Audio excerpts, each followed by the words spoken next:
नमस्कार रसिक श्रोते हो. कसे आहात तुम्ही सर्वजण? मस्त आहात ना?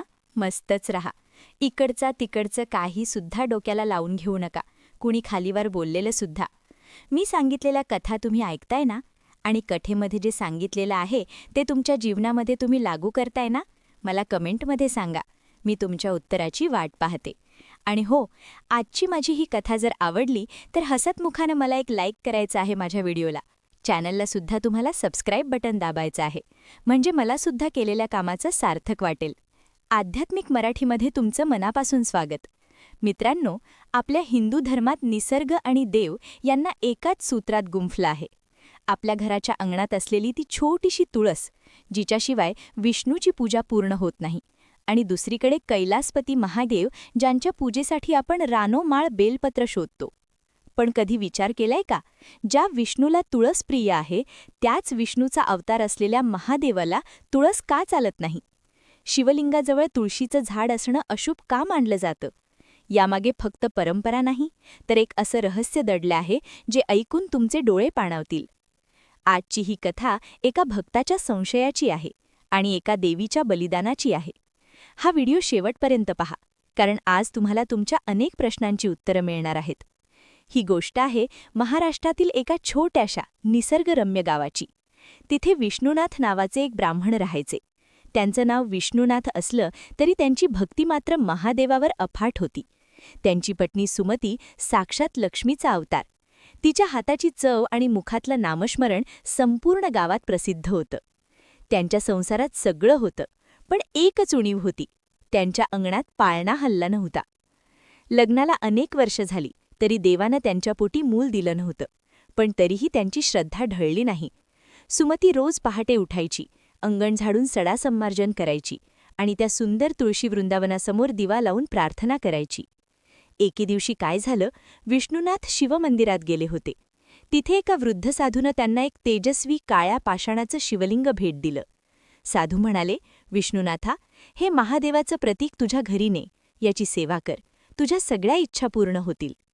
आनंदानं घरी आलेल्या विष्णुनाथांनी विचार केला की घराचं सर्वात पवित्र ठिकाण कोणतं, तर ते म्हणजे तुळशीचं वृंदावन.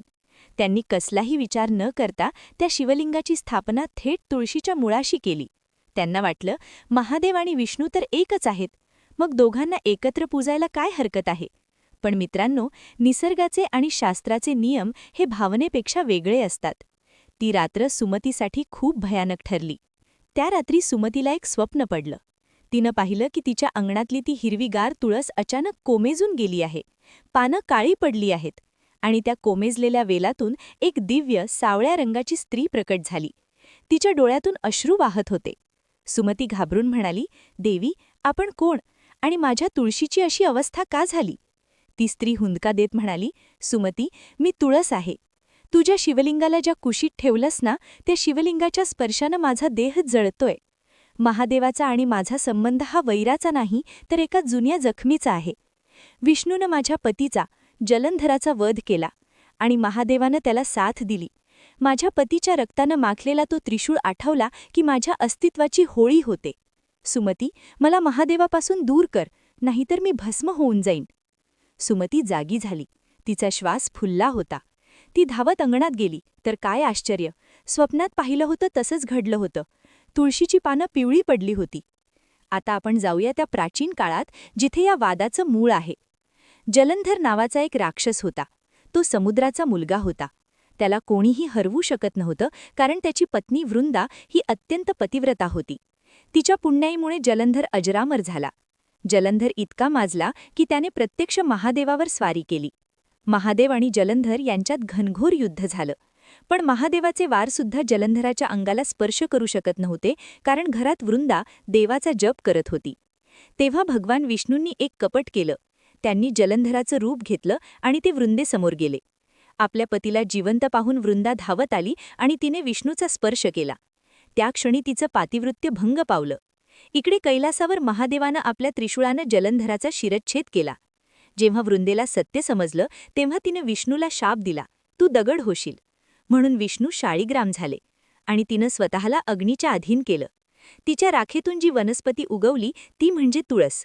विष्णूनं तिचं महत्त्व वाढवण्यासाठी तिला स्वतःच्या डोक्यावर स्थान दिलं पण महादेवानं मात्र तिला आपल्या पूजेतून वर्ज केलं. विष्णुनाथ आणि सुमतीला जेव्हा हे सत्य समजलं तेव्हा त्यांनी तात्काळ ते शिवलिंग तुळशीपासून दूर केलं. एका वेगळ्या पाषाणावर त्याची स्थापना केली. आणि आश्चर्य म्हणजे काहीच दिवसात ती कोमेजलेली तुळस पुन्हा डोलायला लागली. 1. मर्यादा पुरुषोत्तम. भक्तीमध्ये अतिउत्साह कामाचा नाही. शास्त्रानं जे नियम दिले आहेत त्यामागे विज्ञानापेक्षाही मोठा आध्यात्मिक इतिहास आहे. 2. ऊर्जेचा संघर्ष. शिवलिंगातून प्रचंड उष्णता आणि ऊर्जा बाहेर पडत असते, तर तुळस ही अत्यंत शीतल असते. या दोन विरुद्ध ऊर्जेचं एकत्र येणं वास्तूसाठी योग्य नसतं. 3. दोष निवारण. जर तुमच्याही घरी शिवलिंग तुळशीच्या कुंडात असेल तर आजच ते सन्मानानं बाजूला करा. महादेवाला कधीही तुळस अर्पण करू नका, त्याऐवजी बेलपत्र अर्पण करा. मित्रांनो, भक्ती ही डोळस असावी. विष्णुनाथ आणि सुमतीनं त्यांची चूक सुधारली आणि त्यानंतर त्यांच्या आयुष्यात आनंदाचं आगमन झालं. त्यांच्या घरी एका गोंडस मुलाचा जन्म झाला. ही तुळशी मातेची आणि महादेवाचीच कृपा होती. तुम्हाला ही माहिती कशी वाटली? तुमच्याही मनात काही प्रश्न असतील तर कमेंटमध्ये नक्की विचारा. आणि हो, जाता जाता जय तुळशी माता आणि ओम नमः शिवाय लिहायला विसरू नका. पुन्हा भेटूया अशाच एका नवीन आणि रहस्यमय कथेसह. धन्यवाद.